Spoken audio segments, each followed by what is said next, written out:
Hello friends, हम एक वाला गीत सुनाने जा रहे हैं। आप सब जरूर कमेंट करके बताना कैसा है। फुल वॉच करके देखना सभी लोग।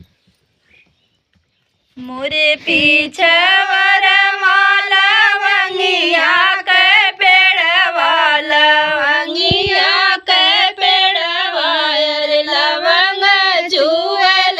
आधी रात रे ललन वायर लवंग चुअल आधी रात रे ललन लवंगा में बिनी चुनी चुदरी रंगवली अरे चुनरी रंगवली अरे चुनरी भैले चटकोर रे ललन मायर चुनरी भैले चटकोर रे ललन चुदरी बहिरी हम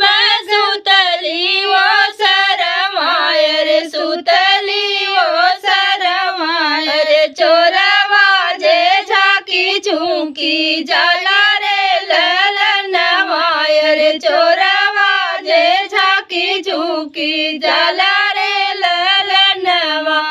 का तू ही चोरवा हो झाकी झुकी जाला रे झाकी झुकी जाला रे हम हई चोरे के पर तो हरे ललन रे हम हई चोरे के पर तो हरे ललन जो तू ही